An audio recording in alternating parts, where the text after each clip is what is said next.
ઇટલીના રોમ ખાતે FAO દ્વારા પ્રધાનમંત્રીને એગ્રીકોલા મેડલથી કરાયા સન્માનિત. કૃષિ અને ખાદ્ય સુરક્ષા ક્ષેત્રે પીએમના ઉત્કૃષ્ટ યોગદાન બદલ કરાયું સન્માન. પીએમએ કહ્યું, આ સન્માન મારું નહીં પણ દેશના ખેડૂતો અને શ્રમિકોનું સન્માન. ભારત ખેતીને બનાવી રહ્યું છે સ્માર્ટ.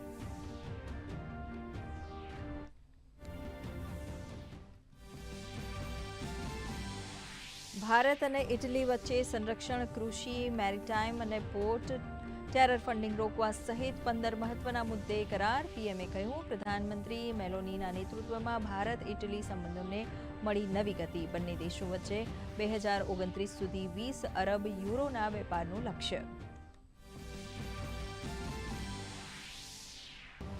સંરક્ષણ મંત્રી રાજનાથસિંહ સાઉથ કોરિયાની મુલાકાતે. શિલોંગમાં ભારતીય સમુદાયને કર્યું સંબોધન. કહ્યું, દુનિયાની કોઈ પણ તાકાત ભારતને વિકસિત રાષ્ટ્ર બનતા નહીં રોકી શકે.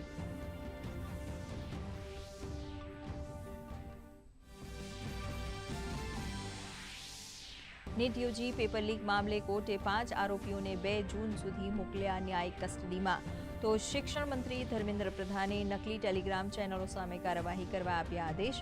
કેન્દ્રીય સુરક્ષા અને ગુપ્તચર એજન્સીઓ પાસે પુનઃ પરીક્ષાના સુચારુ સંચાલન માટે માંગ્યો સહયોગ. એક રાષ્ટ્ર એક ચૂંટણીને ગુજરાત સરકારનો સંપૂર્ણ ટેકો. નાયબ મુખ્યમંત્રી હર્ષ સંઘવીનું નિવેદન. કહ્યું, એક સાથે ચૂંટણી દેશના હિતમાં. લોકોના સમયની થશે બચત. રાજ્ય સરકારની જેપીસી સાથે મહત્વપૂર્ણ બેઠક પૂર્ણ.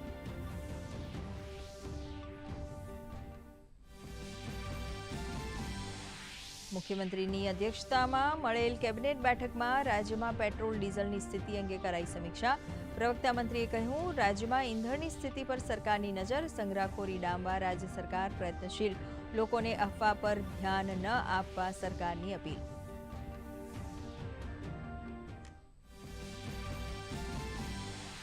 મોરબી સિરેમિક ઉદ્યોગને મળશે બુસ્ટર ડોઝ. સિરેમિક ઉદ્યોગને મળશે PNG કનેક્શન. પ્રવક્તા મંત્રી જીતુ વાઘાણીએ આપી માહિતી.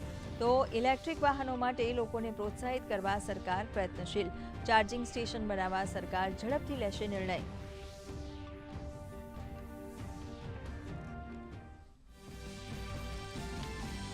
રાજ્યમાં ગરમીનો પ્રકોપ યથાવત. આગામી 7 દિવસ ગરમીમાંથી નહીં મળે રાહત. ઉત્તર પૂર્વના પવનોને પગલે ગરમી અને ઉકળાટનો થશે અનુભવ. 7 દિવસ બાદ મહત્તમ તાપમાનમાં 1 થી 2 ડિગ્રીનો થશે ઘટાડો. કેરળમાં 26 મેથી ચોમાસાના પ્રારંભની સંભાવના.